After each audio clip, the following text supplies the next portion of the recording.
Hello সবাইকে, আজকে গাছ বসানোর একটি সহজ উপায় তোমাদের সঙ্গে শেয়ার করছি। যে কোনো গাছ বসাতে গেলে কিন্তু মাটিটা প্রথমে তোমাদের ভালো নিতে হবে। আমরা কিন্তু এখানে মাটি কিনে নিয়েছি, মানে আমি আমার বাড়ির পাশে নার্সারি থাকার কারণে কিন্তু মাটিটা আমি নার্সারি থেকেই কিনে এনেছি।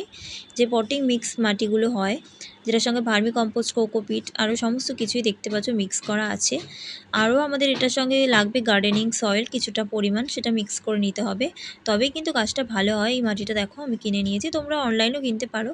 আর টবে কিন্তু প্রথমে আমরা 1 লেয়ার বালি দিয়ে দিয়েছি, যাতে ড্রেনেজ সিস্টেমটা ভালো হয়। তারপরেই মাটিটা দিয়ে দেব। আর যেহেতু এই মাটিটা তোমার রেডি টু মিক্স মাটি, তো তার জন্য আমাদের গাছ বসালে ড্রেনেজ সিস্টেমটা একদমই ভালো থাকবে। তারপরে আমরা একটু অল্প জল দিয়ে গাছটা কিন্তু এখানে বসিয়ে দিয়েছি। আমি তোমাদের একটি লঙ্কা গাছ বসানোর ভিডিওই দেখালাম, কিন্তু সমস্ত গাছ কিন্তু আমরা এভাবেই বসাই। আমার বাড়িতে কিন্তু প্রচুর পরিমাণের গাছ আছে, তো আমি পরে তোমাদের সঙ্গে শেয়ার করব গোলাপ গাছ বা জবা গাছ সমস্ত কিছু। আর এটার সঙ্গে দেখো আমরা কিছু পত্রলিকা ফ্লাওয়ারের ডালও কেটে বসিয়েছি, 2টো ডাল, যেটাতে যেটা কিন্তু পরে আরও ঝাড় হয়ে যাবে। তো চলো, এই এতটাই ভিডিও তোমাদের সঙ্গে শেয়ার করার ছিল।